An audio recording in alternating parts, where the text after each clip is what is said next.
Microeconomics for Investors. Chapter 8, Industry Analysis. Section 1, Industry Life Cycles. Industry life cycles matter because the same company can look very different depending on the stage of the industry around it. In an early industry, investors are often paying for possibility, not proven economics. In a growth industry, the big questions are usually about scale, market share, and who can turn rapid demand into durable profits. In maturity, attention shifts toward efficiency, pricing discipline, and cash generation. In decline, the focus becomes survival, consolidation, and whether demand is shrinking faster than costs can adjust. So when investors ask whether an industry is attractive, they should also ask where that industry is in its life cycle.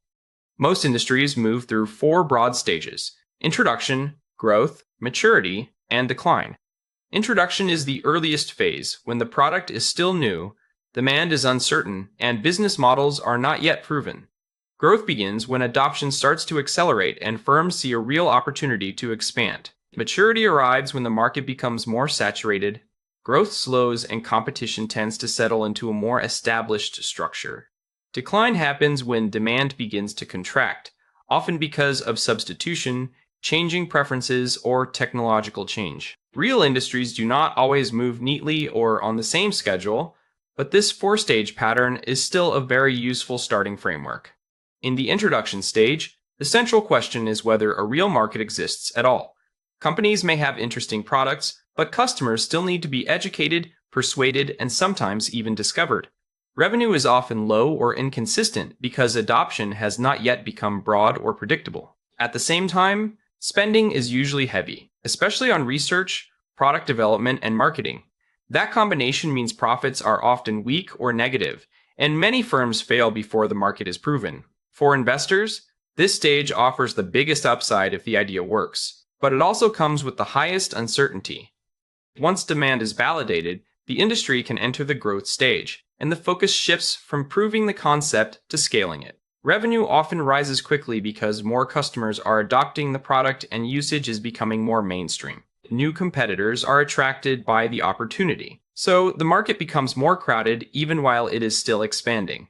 Well-run firms may benefit from scale, meaning unit costs fall and margins can improve as volume grows. At the same time, capital spending usually increases because companies need factories, logistics, software infrastructure, or distribution to keep up with demand. For investors, growth industries can be exciting, but they also require watching who is truly building lasting advantage rather than just participating in a hot market. Maturity usually begins when industry growth slows closer to the pace of the broader economy.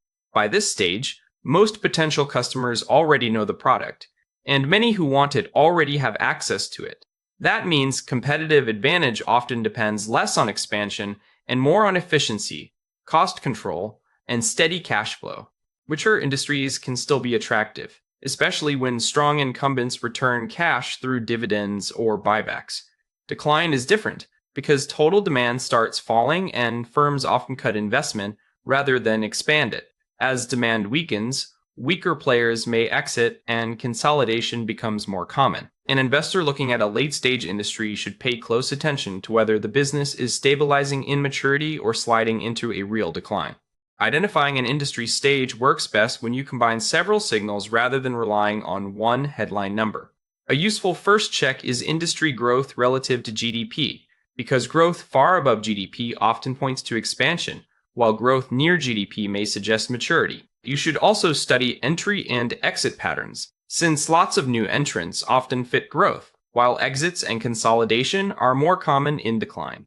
Margins matter too, because improving margins can signal scaling benefits, while falling margins may suggest pressure from saturation or contraction. Capital spending is another clue, especially if firms are aggressively building capacity or, by contrast, cutting back. No single metric gives a perfect answer, but when several indicators point in the same direction, your stage assessment becomes much stronger. Industry life cycles are shaped by more than internal competition. Outside forces can change the path dramatically. Technology can shorten a mature industry's life or revive demand by creating a new use case. Regulation can expand or restrict markets almost overnight, especially in areas like energy, healthcare, or finance. Demographic shifts can enlarge a market, shrink it, or change who the core customer is.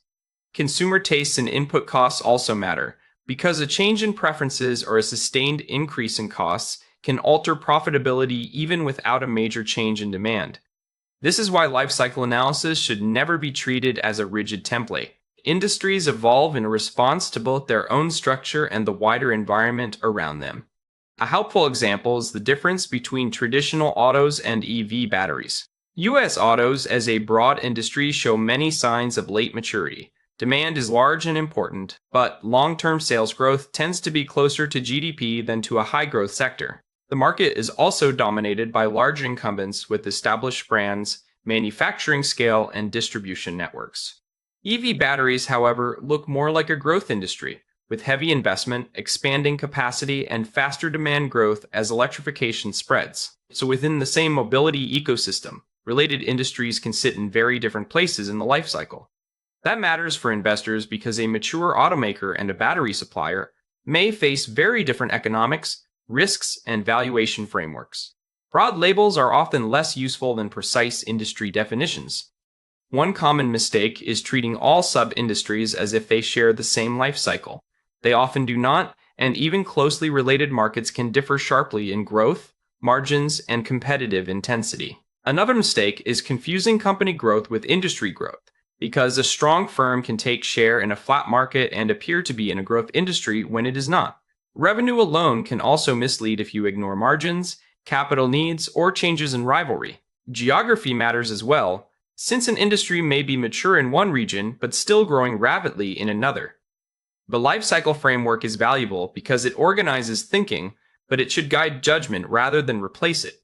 Investors get the most from it when they use it carefully and define the market clearly. To make this framework practical, try applying it to an industry you already know reasonably well. Pick a market, decide which stage it is in, and then force yourself to support that view with at least 3 pieces of evidence. For example, you might use growth relative to GDP, margin trends, and evidence of entry or consolidation. Then name one risk that fits that stage, such as demand uncertainty in introduction or price pressure in maturity. This exercise is useful because it turns an abstract model into an investing habit. Instead of saying an industry feels attractive or unattractive, you begin explaining exactly where it sits, why you think that, and what could go wrong. That kind of disciplined reasoning is the real goal of life cycle analysis. Section 2, TAM and market size.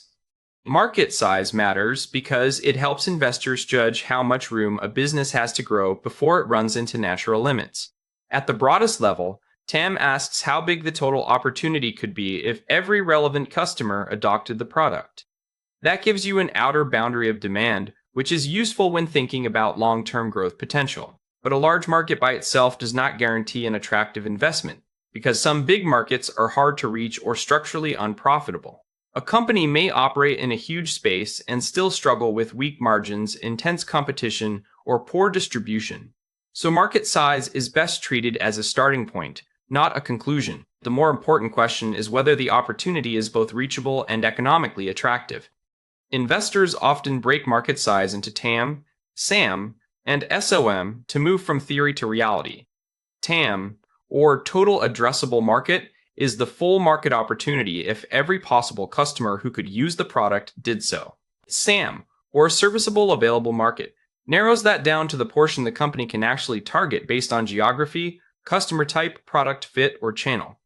SOM, or serviceable obtainable market, goes one step further and asks what share the business can realistically win given competition, capacity, and execution. This distinction matters because companies often talk about TAM, but investors need to think much more seriously about SAM and SOM. A startup may point to a global opportunity, while in practice it only serves a narrow segment in one region. The nested framework keeps market sizing grounded in what can actually happen. One of the easiest mistakes in market analysis is falling in love with the biggest number on the page. A very large TAM can still hide a weak business if competition is intense, margins are poor, or customer acquisition is too expensive. By contrast, a smaller market can be very attractive if customers are loyal, pricing is strong, and the company has a defendable position.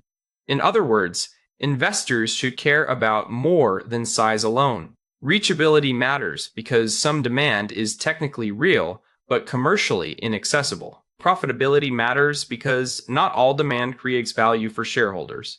The most useful question is not just how big the market is, but whether a company can reach it efficiently and earn attractive returns when it does. There are two main ways analysts estimate market size: top-down and bottom-up. A top-down approach starts with broad industry data, then narrows it using filters such as geography, product category, or customer segment. A bottom-up approach starts with operating drivers like customer counts, units sold, and average prices, then builds the estimate from those pieces. For company analysis, bottom-up is often more grounded because it forces you to think about how demand actually forms. Top-down can still be helpful, especially when reliable industry reports exist, but it can become misleading if the filtering percentages are lazy or overly optimistic. The strongest work often uses both methods and compares the results. If the two approaches land in roughly the same range, confidence in the estimate usually improves. A credible market estimate begins with a precise definition of what you are sizing. You need to be clear about the exact product, the customer, the use case, and the geography, because vague definitions are one of the biggest sources of bad analysis. After that, choose the method that best fits the situation. If you have strong industry data, a top-down approach may work well. If the business drivers are visible, a bottom-up estimate may be more reliable. Then gather inputs from multiple sources, such as company filings, industry reports, surveys, and channel checks. If those sources disagree, do not just average them blindly. First, ask whether they are even measuring the same thing, because many market size disagreements come from different definitions rather than different facts. Once you have an estimate for TAM, the real analytical work is narrowing it into SAM and SOM. You might begin with total potential customers times average revenue per customer, or total units times average selling price. From there, SAM applies real filters such as geography, customer segment, sales channel, or a use case to isolate the part of the market the company can actually serve.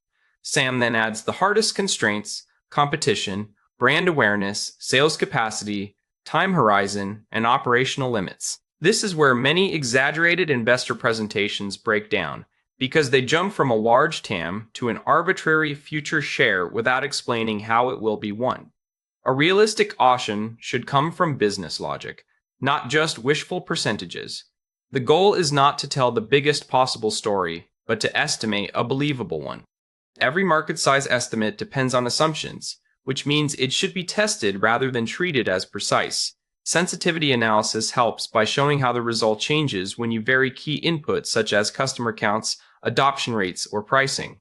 A low, base, and high case can quickly reveal whether your estimate is robust or fragile. If a small change in one assumption creates a huge swing in TAM or SOM, that tells you the estimate may be more speculative than it first appeared. This is especially common in emerging markets, where adoption curves are uncertain and pricing can move quickly. Sensitivity analysis does not create certainty, but it does improve judgment. It shows which variables deserve the most skepticism and where your thesis is most exposed. Consider a simple bottom-up example using biometric door locks. Suppose you start with 130 million households, assume 2 relevant locks per household, and use a price of $100 per lock. That gives a TAM of $26 billion, but that is only the broadest possible market. If you then narrow the opportunity to the 15% of households most likely to adopt home automation, the SAM falls to about $3.9 billion. From there, if a company can realistically reach only 5% of that segment over a defined period, the SOM becomes about $195 million. That final figure is much more useful for investors because it reflects reach, not just possibility. It still is not guaranteed revenue, but it is far closer to an actionable estimate than the headline TAM. Bad market sizing usually comes from weak definitions or overly generous assumptions. One common mistake is treating TAM as if it were a forecast of actual revenue, when in reality it is only the broadest ceiling. Another is using inflated top-down percentages without explaining why a company should capture such a large share. Investors should also be careful not to skip important filters like geography, distribution channel, customer fit, or regulation. Competition matters too, because even a real market may not be profitably reachable if many firms are chasing the same customers. Execution and future pricing pressure also need to be considered, especially in industries where growth attracts aggressive entrants. Good market analysis is disciplined precisely because it keeps shrinking the story until it matches commercial reality. A useful market size estimate is not the biggest number you can defend, it is the clearest and most realistic one.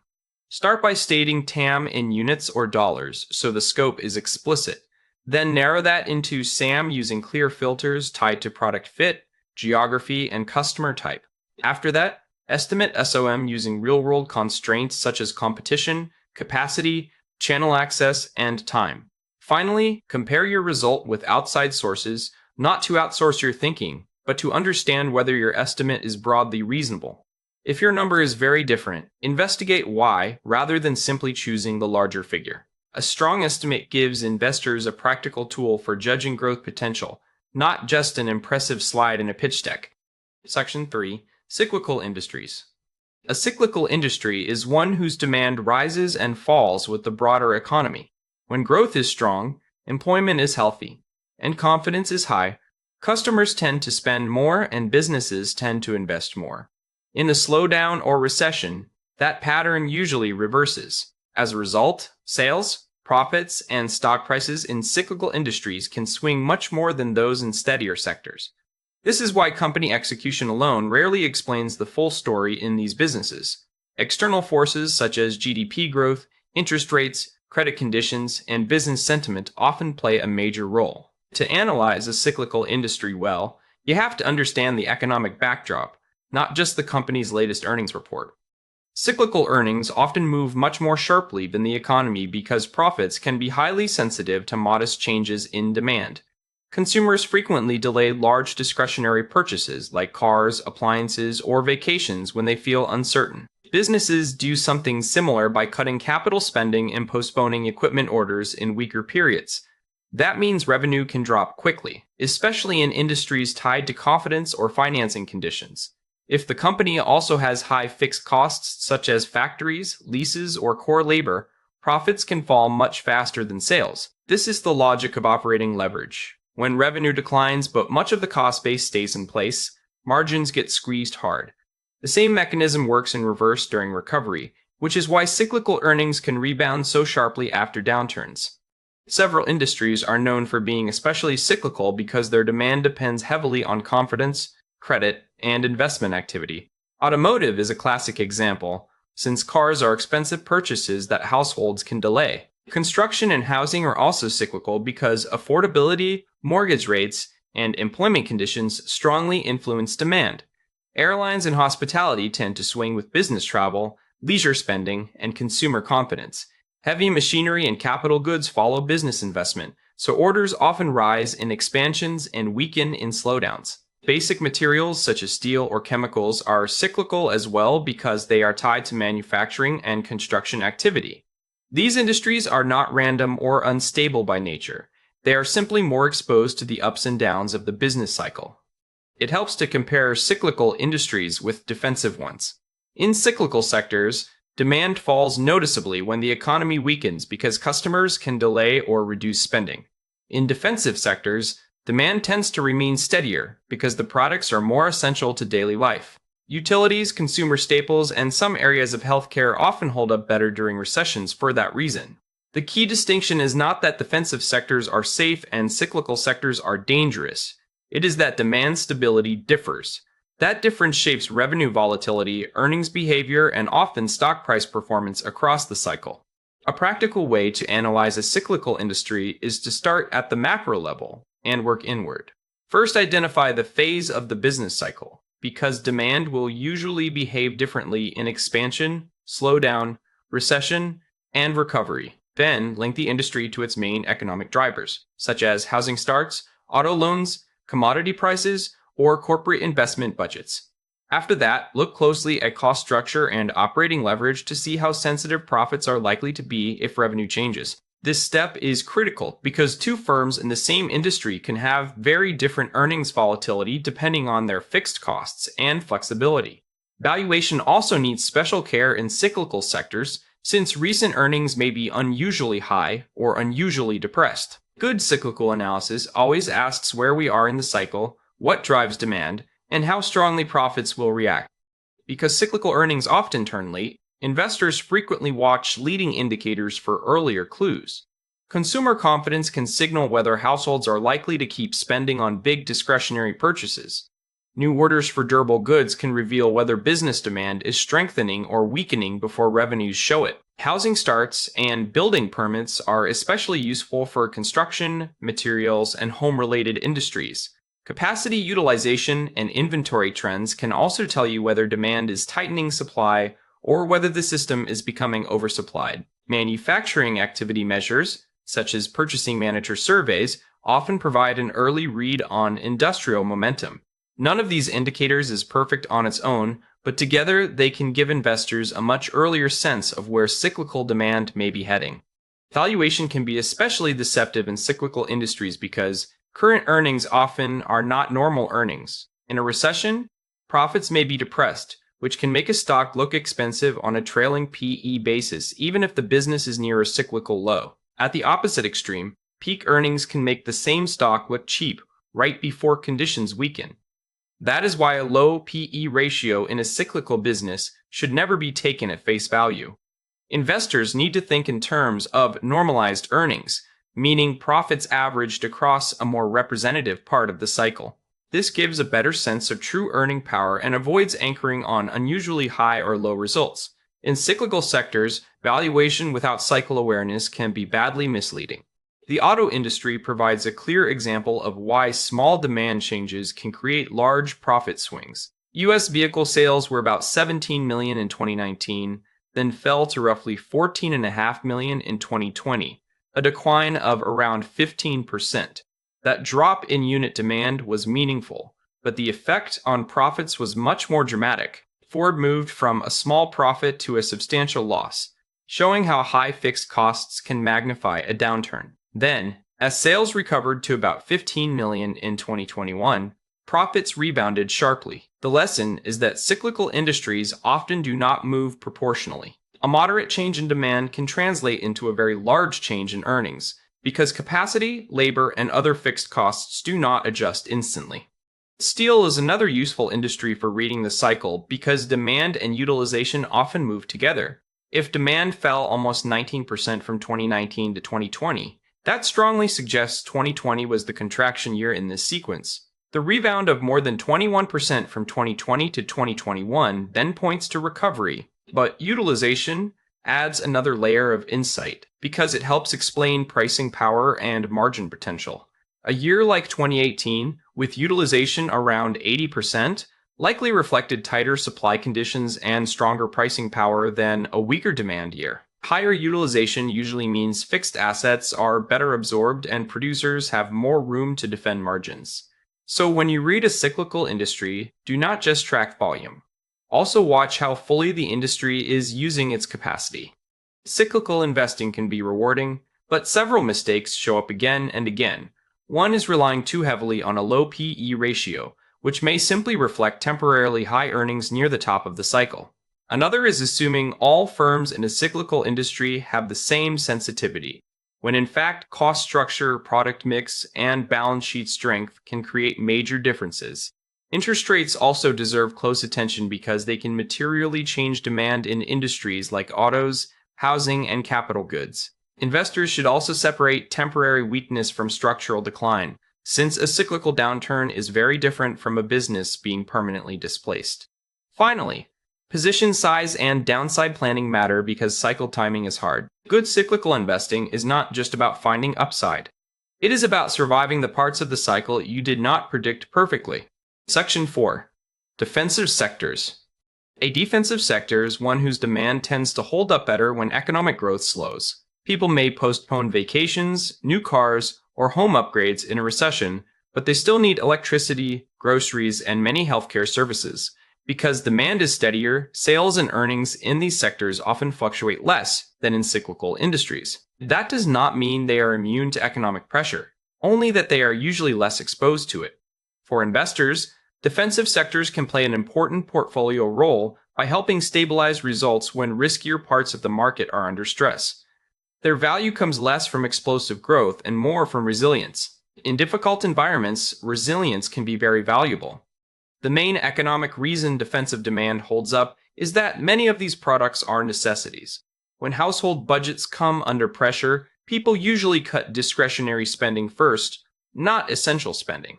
A family may dine out less or delay travel, but it still buys food, pays utility bills, and fills prescriptions. That means income declines tend to have a smaller effect on quantity demanded for essential goods and services. Small price changes may matter less too, especially when the item is a modest but necessary part of the budget. Steadier demand often supports steadier revenue, which is one reason defensive businesses can look attractive in uncertain periods. Of course, stable demand does not guarantee high profits, but it usually creates a more predictable operating environment. Several industries often appear in the defensive category because they provide everyday essentials. Utilities are a classic example, since households and businesses continue using electricity, gas, and water in almost any economic environment. Healthcare can also be defensive, especially in areas tied to ongoing treatment, drugs, or hospital care that people cannot easily postpone.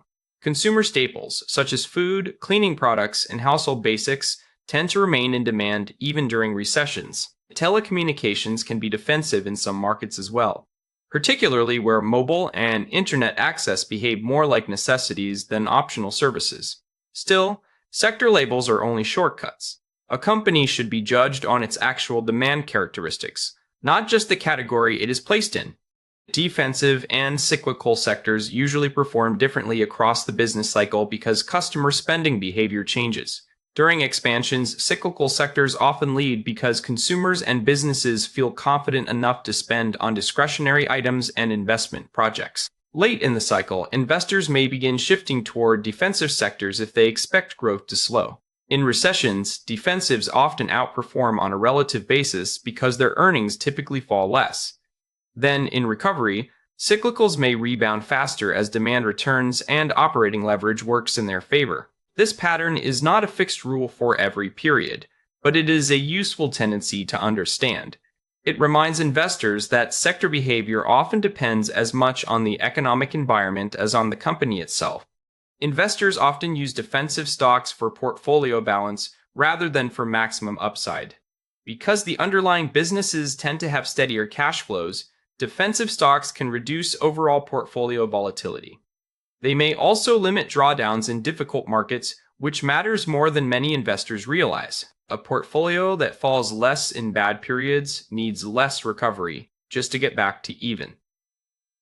Defensive companies also often support dividends more reliably, which can be especially attractive during periods of stress. That said, the trade-off is usually lower upside in strong expansions or speculative rallies. In other words, defensive stocks often serve as shock absorbers, not as the engine of aggressive growth. Defensive stocks often have lower beta because their underlying businesses are less sensitive to the economy. Beta measures how much a stock has historically moved relative to the overall market, so a beta below 1 suggests smaller average swings. Many defensive stocks fall somewhere around 0.5 to 0.85, though the exact number varies by company and period. The basic idea is intuitive. Steadier earnings often lead to steadier investor expectations, which can support lower price volatility. But beta should be treated as a descriptive tool, not a guarantee. A low beta stock can still decline sharply if valuation is excessive or if the business faces company-specific problems. So, lower beta is helpful evidence of defensiveness, but it is never enough on its own. To judge whether a company is truly defensive, start with the product rather than the label. Ask whether customers see the offering as a necessity or as something they can easily delay or cut. Then look at how revenue and margins actually behaved during past downturns, because real stress periods reveal far more than management descriptions do. Dividend history can also help. especially if the company maintained payouts through difficult conditions. But you also need to check whether the business has changed. Regulation, technology, competition, or customer behavior can weaken a company's defensive traits over time. A business may still sit inside a traditionally defensive sector while becoming less defensive in practice. That is why careful investors judge the company itself, not just the sector name. A utility in a recession is a good example of what investors often mean by defensive behavior. If revenue falls only about 2-5% during a weak period, that suggests customer demand held up relatively well. If the company also maintained its dividend, that reinforces the idea of stable cash generation. A worst-case stock decline of around 10% may still be uncomfortable, but it is often much milder than what deeply cyclical companies experience in the same environment. A 5-year beta of 0.70 also fits the picture of lower market sensitivity. None of this makes the stock risk-free, but it does show the characteristics investors often seek when trying to reduce portfolio volatility. The broader point is that defensive analysis should connect business behavior, dividend durability, and stock behavior under stress. Defensive investing improves resilience, but it comes with trade-offs and common mistakes. The first mistake is assuming defensive means risk-free, when in reality these businesses can still face regulation, interest rate sensitivity, disruption, or valuation risk. Another issue is opportunity cost. In strong expansions, cyclical sectors often outperform because demand and earnings rebound faster there. Defensive stocks can also become crowded, especially when investors grow fearful and all rush toward stability at the same time. That crowding can push valuations to unattractive levels. Low beta alone is not enough either, because a stable stock can still be a poor investment if the business is weak or the price is too high. Stability is valuable, but investors still need to care about fundamentals and valuation. The key lesson from defensive sectors is that demand behavior matters enormously in investing. Businesses tied to essentials often produce steadier revenue because customers keep buying even when the economy contracts. That steadier business performance often supports lower beta and smaller drawdowns in the stock. For a portfolio, that can mean less volatility and a better ability to hold through difficult markets. But the trade-off is usually less upside in strong rallies and the risk that defensive names become overpriced when everyone wants safety. So defensive sectors are not universally better. They are useful in a specific way. They help investors think clearly about resilience, especially when growth becomes scarce and the cycle turns against more vulnerable industries. Section 5. Industry disruption. Disruption is different from ordinary innovation because it changes the basis of competition. A company can launch a better product without disrupting the industry if it still sells to the same customers in the same way and leaves the core economics mostly intact. True disruption usually involves a change in how value is created, delivered, or captured. It often comes with a new business model, such as subscription instead of one-time sales, direct distribution instead of intermediaries, or a lower cost structure that opens access to new users. That shift can change who gets served and where profits in the industry are earned. For investors, the key question is not just whether the new product is impressive, it is whether the entrant is rewiring the economics of the market. Not every strong innovation is disruptive, and that distinction matters. Sustaining innovation improves existing products for current customers, often helping incumbents strengthen their position. A better chip, a faster phone, or more capable enterprise software may all be important, but they usually fit the existing market structure. Disruption starts differently. It often begins with a product that looks inferior on traditional measures but is simpler, cheaper, or more accessible for a different set of users. Over time, if that offering improves enough, it can move into the mainstream and change the competitive landscape. So innovation and disruption are not synonyms. Investors need to ask whether a change is reinforcing the old structure or gradually undermining it. Disruption often begins in places incumbents do not prioritize well. One path is the low end of the market, where some customers may be overserved by products that are more expensive or complex than they really need. Another path is among non-consumers, people who would use a product if it became affordable, convenient, or easier to access. Early users of disruptive products usually accept trade-offs because the new offering solves a different problem for them. Incumbents often ignore these segments because margins look unattractive and the market seems too small to matter. That is exactly why the entrant gets room to improve. By the time the opportunity becomes obvious, the disruptor may already have a foothold and a learning advantage. Early disruptive offerings can still win even when they are weaker on traditional performance metrics. The reason is that some customers care less about maximum performance and more about price, convenience, simplicity, or ease of access. A product that is merely good enough can be very compelling if it removes friction or makes adoption possible for people previously left out. This is why incumbents sometimes underestimate new entrants. They compare the new product to their own best version and miss the fact that a different customer is making a different trade-off. For those users, simpler and cheaper may be the superior value proposition. Investors should pay attention when a challenger is clearly solving a real problem for overlooked customers, even if the product does not yet impress mainstream buyers. Disruption usually unfolds as a process, not a sudden event. It often starts in an overlooked niche where the entrant can offer a simpler or more accessible solution without provoking an immediate, full-scale response. Over time, the product improves, the company learns, and the customer base expands. What begins as a small edge market can gradually move toward mainstream adoption. As that happens, incumbents may start losing share, pricing power, or both. The pressure on profits often arrives later than the first technical signs of disruption, which is why markets sometimes dismiss early warnings. Investors should remember that the earliest signals often look too small to matter right up until they do. Incumbents often struggle to respond even when they see the threat. Their cost structures are built for the old model, so matching a lower cost or simpler product can damage margins. Their sales channels may also be designed around existing customers and existing incentives, making it awkward to pursue the new segment. Profit targets can discourage management from moving down market into smaller or less attractive opportunities. In some cases, the biggest obstacle is cannibalization, because responding seriously would hurt the incumbent's own core business.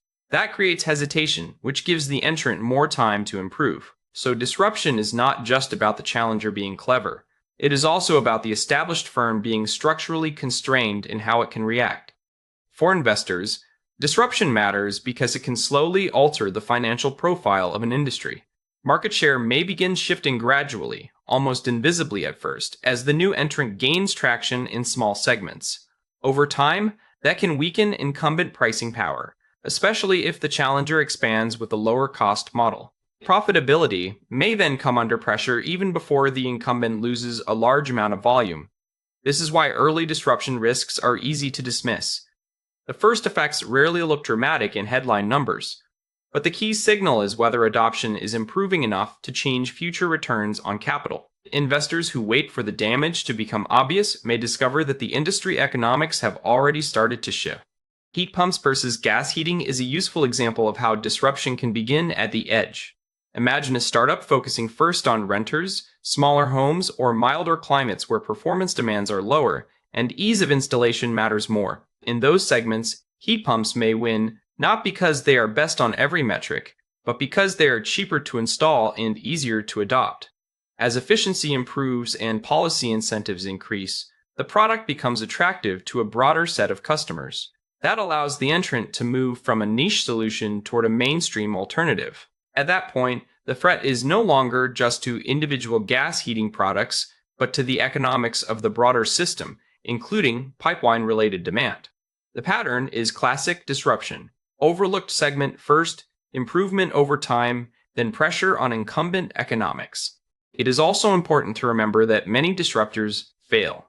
A promising idea does not become true disruption unless the company survives long enough to improve the product and broaden adoption.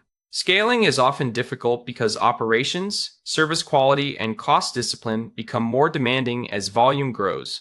Funding can run out before the business reaches a durable position. Regulation may delay adoption, especially in industries tied to safety, finance, energy, or healthcare. Infrastructure and customer habits can also slow change more than founders expect, so investors should separate a clever concept from a credible path to sustained market impact. Good ideas are common. Successful disruption is much rarer.